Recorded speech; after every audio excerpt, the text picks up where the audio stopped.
여러분, 가장 위대한 드라마 네 번째 시간입니다. 세상에서 가장 위대한 것을 논하면서 고린도 13장, 그 사랑장이라고 그러죠. 13장에 대한 해설을 강의 두 번째 시간을 시작을 하겠습니다. 시작하면서 여러분에게 좀 질문을 하겠습니다. 여러분, 성경을 뭐라고 생각하십니까? 그냥 오래된 책이 아니라 하나님의 말씀 아닌가요? 그런데 왜 그렇게 믿으십니까? 대부분은 누군가로부터 그렇게 배웠기 때문일 겁니다.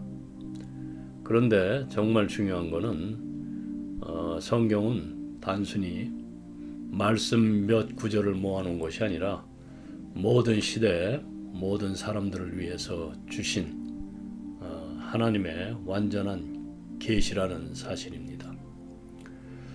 기독교는 전통적인 의미의 그 종교가 아니라 하나님께서 인간을 직접 찾아오신 역사적 사건이며 또 리빌레이션, 계시입니다. 그런 의미에서 이제 종교가 아니라고 저는 말씀을 드리는 것이고요. 그 이유는 일반적인 종교는 인간이 신을 찾기 위해서 노력하는 체계입니다. 그래서 어떤 의식, 그러니까 예식, 아니면은 도덕적인 것, 그리고 명상, 이런 것들을 통해서 신에게 도달하려 합니다. 인간이 절대 선인 그 신에게 합일되는 것을 목적으로 삼는 범신론적인 세계관의 불교는 브라만이라고 그러죠. 그와 합일되는 것. 그리고 힌두 등이 좋은 예입니다. 그 힌두교에서 이제 불교가 파생이 됐죠. 유대교에서 기독교가 나왔듯이. 그러나 기독교는 완전히 다릅니다. 기독교는 인간이 하나님을 찾는 그 이야기가 아니라 하나님이 인간을 찾아오신 이야기입니다. 이것이 바로 계시인데요. 하나님은 숨어 계시지 않고 자신을 드러내셨습니다. 그래서 먼저 선지자들과 성경을 통해서 말씀을 하셨고 마지막에는 이제 예수 그리스도를 통해서 완전하게 계시하셨습니다. 히브리서 1장 1절에서 2절 말씀을 참조를 하세요. 예수님은 단지 종교를 가르치시는 분이 아니라 하나님 자신이 육신을 입고 오신 분입니다. 그러므로 기독교는 인간이 상상한 종교가 아니라 하나님께서 자신을 드러내신 사건에서 기초합니다. 이제 복음은 좋은 조언, 그러니까 굿 어드바이스가 아니라 이미 일어난 역사적 사건에 대한 좋은 소식, 굿 뉴스입니다. 바로 예수 그리스도의 그 오심과 또 십자가의 죽음, 부활입니다. 기독교는 인간이 만든 종교가 아니라 하나님이 열어주신 관계, 그러니까 하나님의 구원 사건이죠. 그래서 이러한 성경의 본문들의 관련 구절들은 히브리서 1장 1절에서 2절 말씀들을 참조를 하시고요. 그 아들을 통해서 우리에게 말씀하셨다는 내용이죠. 그리고 요한복음 1장 14절 말씀이 육신이 되어서 우리 가운데 거하시게 되었다는 내용이고요. 요한복음 14장 9절에서 예수님이 말씀하시죠. 나를 본 자는 아버지를 보았느니라. 그리고 갈라디아서 1장 11절에서 12절까지 내가 받은 복음은 사람에게서 난 것도 아니요 오직 예수 그리스도의 계시로 말미암은 것이라. 이렇게 또 사도 바울이 고백을 합니다. 그러므로 성경은 부분 이렇게 따로 떼어서 읽을 게 아니라 전체가 연결되어 있을 때 그 진짜 능력을 발휘하게 됩니다. 그래서 오늘은 여기 한 곳, 내일은 또 저쪽 구석에 가서 또 확 펼쳐서 이렇게 읽는 것이 성경이 아니고 이렇게 통독을 해야 되는 거죠. 주 예수 그리스도에 대한 그 진정한 증거도 그 성경 안에 담긴 수많은 이야기들이 서로 이렇게 신비롭게 맞물려 있는 관계 속에서 드러납니다. 그래서 그 구약과 신약, 그리고 약속과 성취, 그리고 제사와 또 율법의 관계, 그리고 율법과 복음, 그리고 십자가와 그 부활, 믿음과 순종, 그리고 이미 이루어진 것과 아직 이루어질 것이란 이런 연결들 속에서 하나님의 뜻이 선명해지는 것입니다. 그래서 각 단락은 그 한 가지 관계를 다루면서 이제 성경의 그 통전성, 그러니까 통전성은 무슨 말이냐면은 그 전체적인 조화를 이루는 그 성질을 의미하는데 특히 신학에서 자주 사용이 됩니다. 단순한 그 통합을 넘어서 온전함을 추구하는 개념이죠. 그래서 성경의 그 통전성과 그 안에서 드러나는 그 하나님의 뜻을 설명을 하고 있습니다. 그럼 우리가 잠깐 살펴보고 가죠. 구약과 신약의 관계를 여러분이 아셔야 됩니다. 성경은 구약과 신약으로 나뉘지만은 두 부분은 서로 분리된 이야기가 아닙니다. 구약은 예수 그리스도를 향한 그 준비와 약속의 이야기이고, 신약은 그 약속이 예수 안에서 성취된 이야기입니다. 구약 없이 신약은 뿌리를 잃고 또 신약 없이 구약은 목적을 잃습니다. 그래서 우리는 두 성경을 함께 읽을 때 하나님의 구원 계획이 어떻게 점진적으로 펼쳐지는지를 이렇게 보게 됩니다. 그리고 이제 두 번째로 약속과 성취의 관계가 있습니다. 하나님은 구약에서 많은 약속을 주셨습니다. 그 아브라함에게 주신 그 복의 약속, 또 그리고 다윗에게 주신 왕권의 약속이 있고요. 그리고 선지자들을 통해서 주신 그 메시아의 약속이 있고, 이 모든 약속들은 신약에서 예수 그리스도 안에서 성취가 됩니다. 하나님의 말씀은 결코 헛되지 않고 또 모든 약속은 정확한 때에 이렇게 이루어집니다. 그래서 보면은 예수님께서 내 때는 아직 이르지 않았다라는 말씀을 여러 번 하셨습니다. 그 요한복음 2장 4절 그 가나 혼인잔치, 그리고 또 요한복음 7장 6절에서 또 8절까지 보면은 또 초막절을 앞둔 상황에서 무슨 말이냐면은 인간의 그 기대나 요청에 따라 움직이는 것이 아니라 하나님의 뜻과 그 타이밍에 맞춰서 사역을 이루신다는 점을 강조하신 것입니다. 그래서 성경은 단순한 예언과 그 성취가 아니라 신실하신 하나님의 그 성품을 보여주는 스토리입니다. 이야기죠. 그리고 이제 세 번째로 제사와 그 율법의 관계가 있습니다. 그래서 율법은 하나님의 거룩하심과 백성의 그 삶의 질서를 보여줍니다. 제사는 그 율법을 어긴 백성이 하나님께 나아갈 수 있는 길을 마련하는 수단이었고, 그러나 동물의 희생은 근본적인 해결이 아니었죠. 이 둘의 관계는 궁극적으로 예수 그리스도의 그 단번의 희생으로 완성될 그 참된 제사를 예표하고 준비하는 방식으로 이렇게 연결이 되어 있습니다. 그리고 네 번째로 보면은 율법과 이제 복음의 관계가 있는데요. 율법은 죄를 우리에게 이제 깨닫게 하고 하나님의 기준이 무엇인지 보여줍니다. 여러분에게 지키라고 준 것이 아닙니다.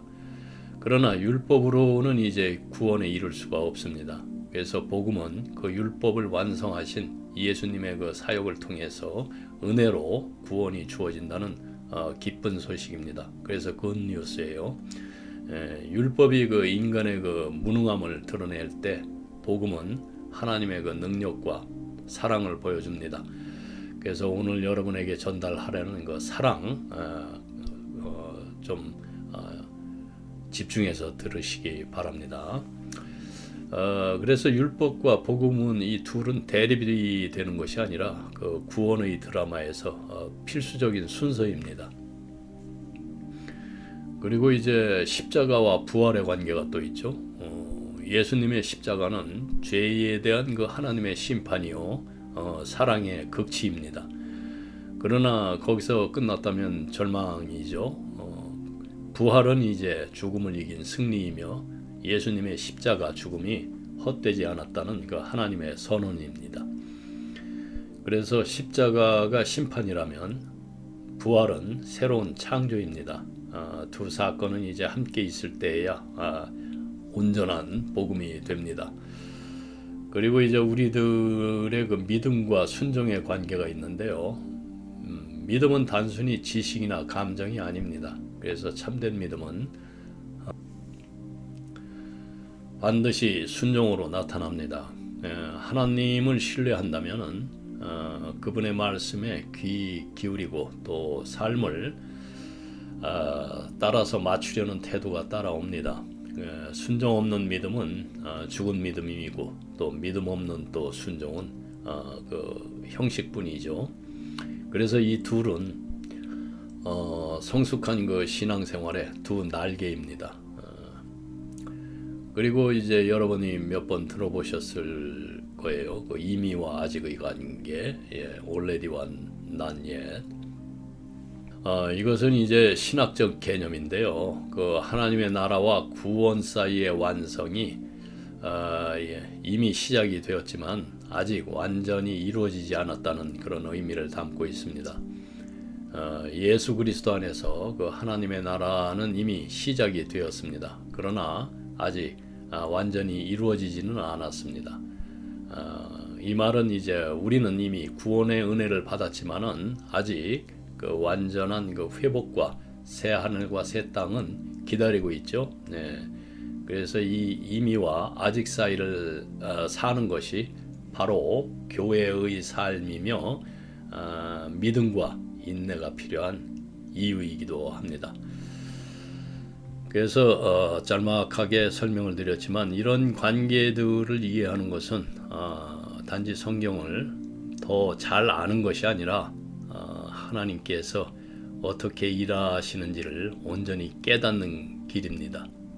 그래서 성경은 그 단편적인 지식의 모음이 아니라 살아있는 이야기이고 또 그 이야기의 중심에는 예수 그리스도께서 이제 계십니다. 그래서 보면은 우리가 함께 드리는 예배 속에 기도만 있는 것이 아니라 이제 반드시 말씀 읽기가 있어야 됩니다. 그래서 근데 이제 현실을 보면은 뭐 몇 구절만 읽고 마치기 일쑤죠. 그러나 성경은 통으로 읽는 것이 원칙입니다. 가능하면은 여러분은 매일 아침과 저녁에 구약은 한 장 그리고 뭐 신약은 반장 정도라도 꾸준하게 읽는 그런 훈련들을 하시기 바랍니다. 그리고 또 필요합니다. 근데 이렇게 이제 말하면은 종종 많은 분들이 좀 부담스러워하시고 뭐 시간이 없다고 또는 뭐 설교가 길다든지 또 뭐 이렇게 좀 피곤해하십니다. 하지만 그 정도의 분량도 읽기 어려운 것이 우리들의 이 현주소이기 때문에 결국은 여러분은 성경을 모른다고 인정할 수밖에 없습니다. 뭐 저도 사실 뭐 10분의 1 정도도 알까요? 물론 뭐 성경적으로 해박하신 분들도 의외로 많습니다. 그러나 그분들이 진정으로 진리와 하나 되었는지는 저는 판단할 수가 없습니다. 의심도 많이 가고요. 평범한 우리는 뭐 함께 우리가 놓아버린 것을 다시 붙드는 방법 외에는 없습니다. 그리고 말씀을 도외시해온 그 우리의 그 죄에 대한 또 다른 규결이 과연 무엇일까요? 목사야말로 이 회복에 가장 앞장서야 하는 사람들인데 성경을 잘 알아야 합니다. 그래서 물론 예배의 목적이 말씀을 잘 아는 것을 목적으로 삼기에는 너무 지엽적이라고 말하고 싶은 분들도 계실 거예요. 이참에 이제 예배란 무엇인가 좀 알고 넘어가죠. 예배의 목적을 말씀을 잘 아는 것으로만 국한하는 것은 아닙니다. 예배는 단순히 성경을 배우는 시간이 아니라 그 하나님과의 그 만남, 그리고 또 찬양, 기도, 그리고 삶의 변화를 포함하는 더 넓은 의미를 가지고 있습니다. 그래서 예배는 하나님께 영광을 돌리고 또 그분과 교제하면서 우리의 신앙을 새롭게 하는 시간입니다. 말씀을 배우는 것도 중요한 요소지만은 그것이 예배의 전부가 될 수는 없다고 이제 원론적인 말씀 이제 하시는 분들 꽤 있어요. 그래서 예배를 통해서 우리는 하나님의 임재를 이제 경험하고 우리의 마음을 새롭게 하며 또 삶 속에서 그분의 뜻을 실천하는 힘을 얻습니다. 쉽게 말해서 예배는 이제 단순한 그 말씀 공부 시간이 아니라 하나님과의 관계를 깊게 하고 또 신앙을 실천하는 삶으로 나아가는 과정이라고 볼 수가 있습니다. 이것이 이제 참된 예배의 뜻입니다. 그러나 이것은 예배의 본질에 대해서 이제 좀 완전히 잘못된 이해를 가지고 있는데요. 어른들은 예배 시간을 통해서 성경을 매일 들으면서 그 지식이 자라납니다. 그리고 이제 각자의 처소에서 말씀을 읽고 또 들으면서 또 끝없는 배움을 계속해 나가야 하는 것입니다. 물론 찬송도 함께 들으면 더 좋습니다. 여러분이 하나님을 잘 아는 것이 중요하다는 말입니다. 하나님을 더욱 잘 알려면은 어디서 배워서 알게 되겠습니까? 옆집 박 집사입니까? 아니면 김 장로인가요? 아니죠. 성경밖에 없습니다. 그래서 하나님의 말씀이 우리의 그 심령 가운데 생생하게 살아 있어야 한다는 그 말씀을 강조하고 싶어서 이 말씀을 드렸습니다. 그래서 믿음과 알미 함께 성장해야 한다는 의미를 저는 지금 말씀을 드리고 있는 것이고요. 또한 그 요한복음 17장 그 3절에서도 예수님께서 말씀하시기를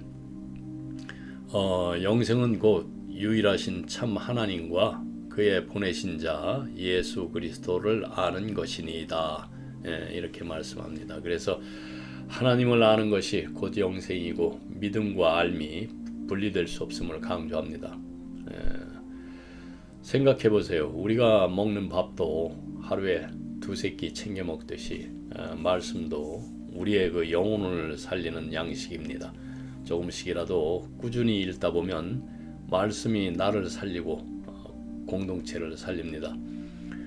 물론 실천하지도 못할 그 무리한 계획을 세우고 또 채 소화하지 못할 정도로 이렇게 과식하는 것은 도리어 하나님의 말씀을 이제 깎아내리는 행위라는 생각도 해봅니다.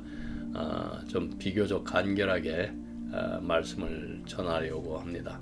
혹 길어지는 부분은 그만큼 중요하다는 말입니다. 이것을 양해하시고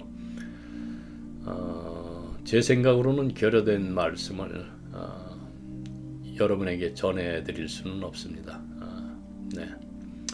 본래 주제로 들어가겠습니다. 그래서 우리 인생은 기쁨과 슬픔을 모두 가져다 주지만은 그리고 희망과 두려움도 그리고 사랑을 배우는 그 우리가 사랑이 상이죠. 그 상을 받을 수 있는 기회입니다. 그래서 사랑이 어떻게 존재할 수 있는지 그리고 또 실제로 존재해 왔는지 그리고 현재에도 존재하는지 사랑이 있는 곳에 이제 하나님도 계십니다. 사랑 안에 거하는 자는 하나님 안에 거합니다. 하나님은 사랑이시라. 이 말씀 참 많이 들었을 거예요. 여러분이 귀에 딱지가 않도록 들은 말입니다. 하나님은 사랑이시다. 그렇죠. 그래서 성경은 말합니다. 그러므로 사랑하라. 차별 없이 계산 없이 미루지 말고 사랑하라. 가난한 사람들에게 그 사랑하기 쉬운 곳에 특히 사랑이 가장 필요한 부자들에게 그리고 우리와 동등한 사람들에게 사랑하기 어려운 곳에 어쩌면 우리 각자가 가장 적게 베푸는 곳에 우리가 가장 적게 베푸는 곳에 그 사랑을 실천하는 곳에는 여러 가지가 있습니다.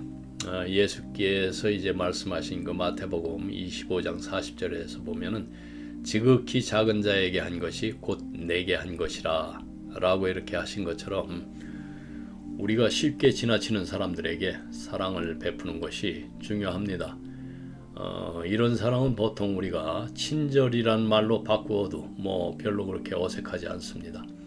그래서 사회적 약자를 돕는다든지 또 외로운 이웃을 돕는다든지 아니면 용서와 화해를 실천하는 사랑, 이것은 이제 우리가 가장 적게 베푸는 사랑 중에 하나가 이제 용서인데요. 그 관계가 소원해진 가족이나 또 친구에게 먼저 다가가서 화해를 시도하는 것은 쉽지 않지만은 예수님의 사랑을 실천하는 중요한 방법입니다. 그리고 이제 무관심한 곳에 친절을 베푸는 사랑, 직장이나 학교에서 또 소외된 사람들에게 다가가서 따뜻한 말 한마디 건네는 것도 사랑의 실천입니다.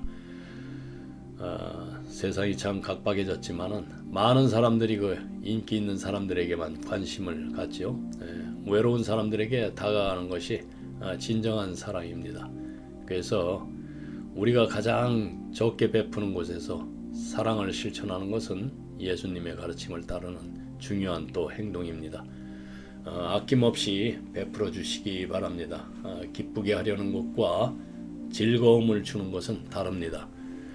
이웃에게 그 즐거움을 주기 바랍니다. 즐거움을 줄 기회를 놓치지 마시기 바랍니다. 여러분이 살아있는 동안에 그것이 바로 진정으로 사랑하는 정신의 그 끊임없는 이름 없는 승리이기 때문입니다. 그래서 이것을 우리는 익명의 싸움, 익명의 승리, 이렇게 불러도 되겠습니다. 여러분은 이 세상을 단 한 번만 지나갈 것입니다. 그러니까 내가 할 수 있는 어떤 선한 일이든 어떤 인간에게 베풀 수 있는 어떤 친절이든 지금 당장 행하시기 바랍니다. 미루거나 소홀히 하지 말고 다시는 이 길을 지나가지 않을 테니까 이렇게 다짐하고 잊지 마시기 바랍니다. 오늘은 지난 시간에 이어서 이제 관대함을 좀 보겠습니다. 사랑은 시기하지 아니한다.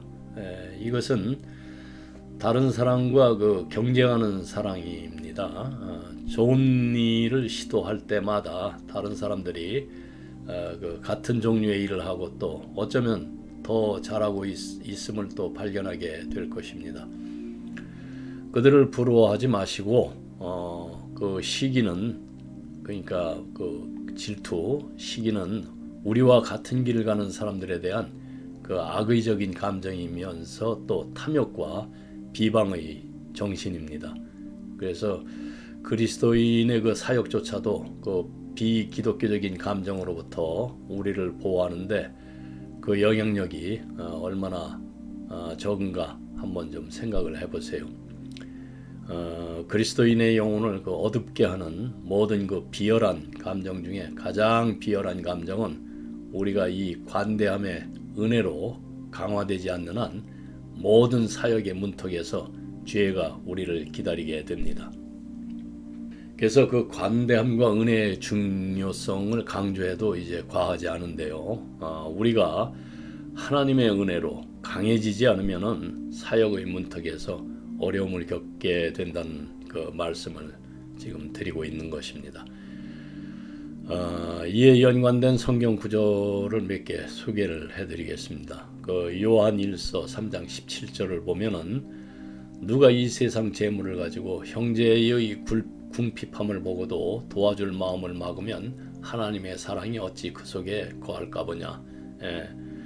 관대함과 나눔이 하나님의 사랑을 실천하는 중요한 요소임을 강조하죠. 그리고 마태복음 10장 42절 또 누구든지 제자의 이름으로 이 소자 중 하나에게 냉수 한 그릇이라도 주는 자는 내가 진실로 너희에게 이르노니 그 사람이 결단코 상을 잃지 아니하리라 하시니라.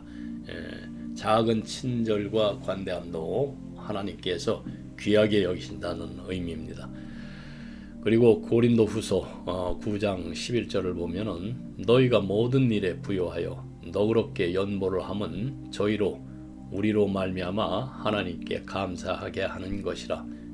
관대함이 바로 하나님께 영광을 돌리는 중요한 요소임을 보여줍니다.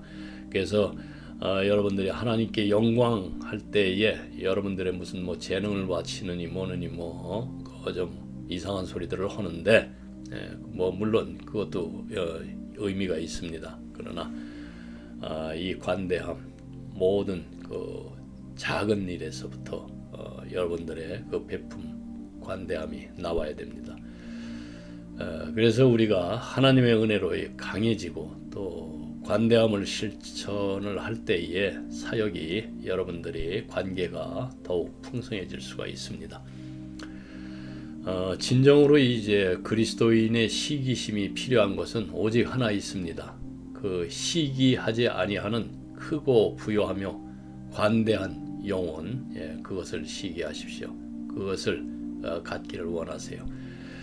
그리고 그 모든 것을 배운 후에는 그 겸손이라는 또 다른 것을 배워야 합니다. 입술을 봉인을 하고 자신이 한 일을 잊어버리는 것입니다. 친절을 베풀고 막 떠벌리는 사람이 있어요. 사랑이 세상에 몰래 들어와서 아름다운 일을 한 후에는 다시 그늘 속으로 돌아가서 아무 말도 하지 마십시오. 사랑은 자기 자신으로부터도 숨습니다. 그래서 사랑은 자기 만족조차 포기합니다. 그래서 사랑은 자기를 자랑하지 아니하며 교만하지 아니하느니라. 이것이 또 자기 부인입니다. 그리고 다섯 번째 요소는 이제 최고 손을 말할 때는 다소 생소하게 느껴질 수 있는 덕목이 있는데요. 바로 예의입니다. 이것은 그 사회적 관계 속에서 드러나는 사랑, 즉 예의 범절과 그 품위 있는 태도를 통한 사랑의 표현을 의미하는데요. 성경은 말합니다. 사랑은 무례히 행하지 아니하며 5절에서 얘기하죠. 이 말은 단순한 도덕적인 예절이 아니라 사랑이 행동으로 드러나는 방식이란 뜻입니다. 예의는 때로 작은 일들에 대한 사랑으로 설명되어지곤 합니다. 그리고 그 진정한 예의의 비결은 다름 아닌 사랑 그 자체입니다. 참된 사랑을 가진 사람은 자연스럽게 예의 바르게 행동하게 됩니다. 아무리 세상의 교육을 받지 못했더라도 사랑이 마음에 가득한 사람이라면은 그는 진실된 품위를 지니고 행동할 것입니다. 억지로 예의 바른 척할 필요도 또 사회적 규범을 따르기 위한 훈련도 필요가 없습니다. 그 칼라일이라는 그 영국의 그 평론가이자 그 역사가가 있는데요. 시인 그 로버트 번스에 대해서 이렇게 말했습니다. 유럽 대륙 전체에서 쟁기지라는 시인보다 더 참된 신사는 없었다.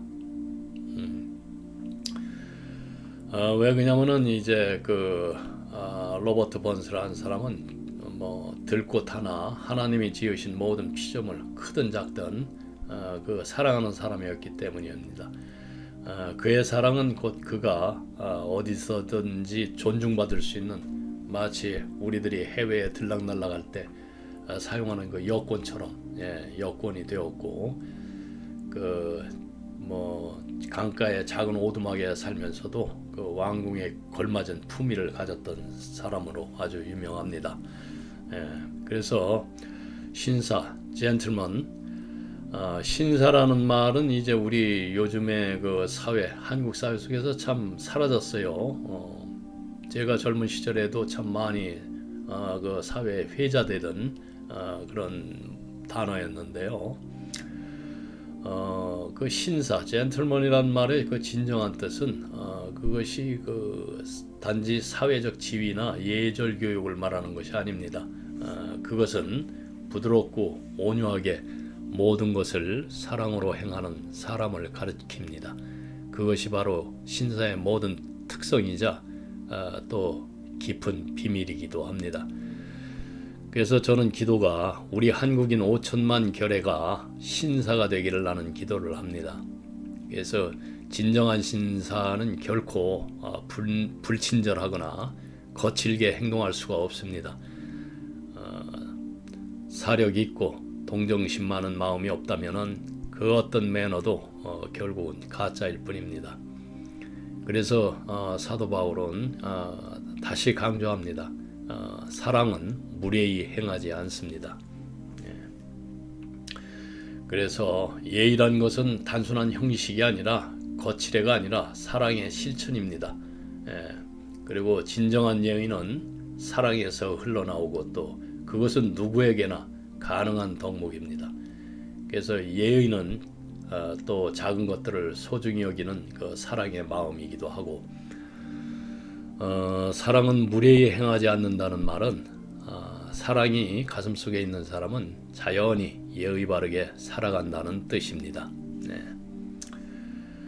그 다음에 이제 이타심을 좀 보겠습니다. 이타심, 사랑은 자기의 유익을 구하지 않습니다. 여기서 이 중요한 점은 자신의 이익조차도 구하지 않는다는 것인데요. 미국에서는 그 자기 권리를 주장하는 것이 중요하게 여겨지고 또 실제로 그렇게 해야 할 때도 많습니다. 하지만 때로 더 큰 목적이나 사랑을 위해서 그 권리를 내려놓아야 할 때도 있습니다. 그렇다고 해서 사도 바울이 우리에게 당신의 권리를 다 포기하라 이렇게 명령하는 것은 아닙니다. 사랑은 권리를 내려놓는 것 이상을 요구한다는 것입니다. 사랑은 내가 가진 권리조차 계산하지 않고 내 이익을 완전히 무시할 수 있는 것을 또 말하기도 합니다. 사실 어떤 때는 내 권리를 포기하는 것, 그 자체는 그리 어려운 일이 아닐 수가 있습니다. 왜냐하면은 권리는 대부분 외적인 것이기 때문입니다. 진짜 어려운 것은 나 자신을 내려놓는 것입니다. 그리고 그보다 더 어려운 것은 나 자신을 위한 것을 아예 추구하지 않는 것, 즉 아예 내 이익을 생각하지 않고 사는 것입니다. 우리가 무언가를 주장하거나 또 요구하기 전에 과연 그것이 사랑에서 비롯된 것인지 돌아보시기 바랍니다. 또 반드시 돌아봐야 합니다. 진짜 사랑은 자기를 잊는 것에서 시작됩니다. 우리는 어떤 것들을 이렇게 살 수 있고 또 얻을 수 있고 받을 자격이 있다고 생각을 합니다. 그런데 사실 그렇게 생각하는 것만으로도 이미 우리 마음속에 그것들이 얼마나 중요하게 자리 잡았는지를 보여주는 셈입니다. 그렇다면 그런 것들을 내려놓는 것이 어쩌면 우리에게는 작은 십자가일 수 있습니다. 그러나 진짜 중요한 것은 그것들을 아예 추구하지 않는 삶입니다. 그렇다고 뭐 금욕주의자가 되라는 말은 아닙니다. 내 것, 내 유익, 내 자리를 바라보는 대신에 다른 사람의 필요를 먼저 살펴보는 것, 그것이 바로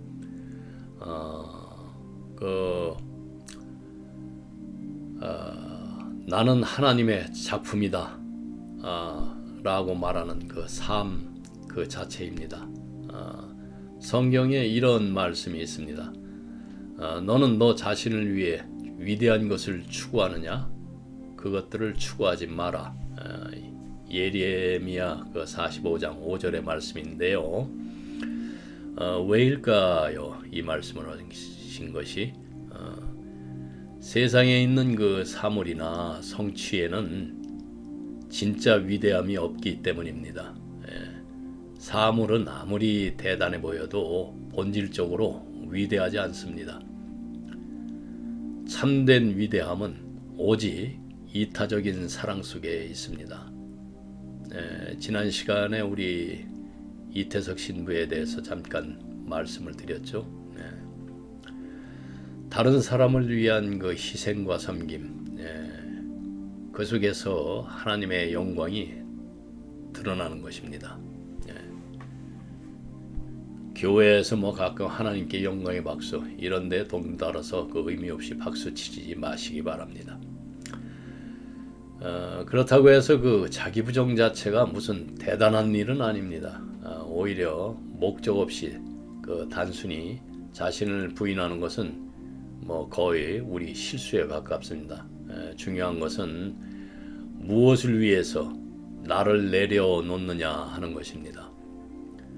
오직 더 크신 사랑, 더 위대한 목적만이 그 희생을 의미 있게 만듭니다. 그래서 아까 말씀드린 것처럼 자기 것을 추구하지 않는 삶은 단순히 그 욕심을 포기하는 것보다도 훨씬 더 어렵습니다. 하지만 그 말을 조금 수정해야 할 것 같습니다. 그것은 어디까지나 우리가 자기중심적인 마음을 가지고 있을 때만 그렇습니다. 진짜 사랑이 마음에 자리 잡고 있다면은 그것은 결코 고통스럽지가 않습니다. 사랑은 억지로 희생하거나 무거운 짐을 지우지 않습니다.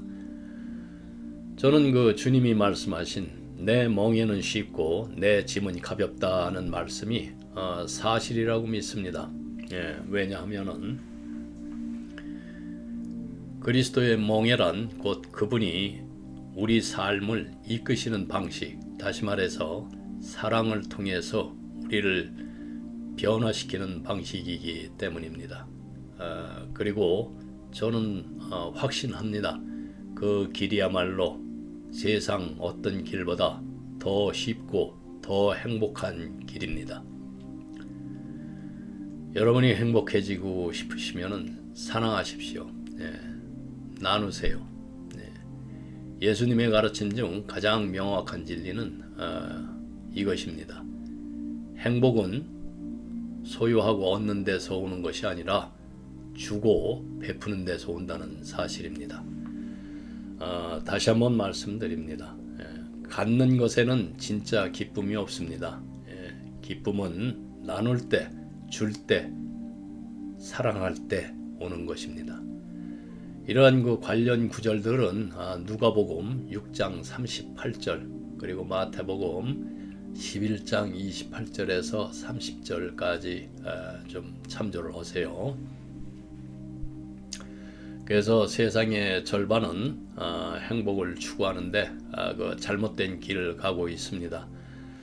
그들은 행복이 소유하고 얻고 다른 사람들에게 섬김을 받는 데 있다고 생각을 합니다. 행복은 베푸는 것과 다른 사람을 섬기는 데 있습니다. 그리스도께서는 너희 중에 크고자 하는 자는 섬기라. 마태복음 20장 26절에서 28절 참조하시고요. 그렇게 말씀하셨습니다. 그래서 행복하고자 하는 자는 오직 한 가지 길, 즉 주는 것이 받는 것보다 더 복되고 행복하다는 것을 기억하십시오. 오늘은 여기까지 하겠습니다. 기도하겠습니다.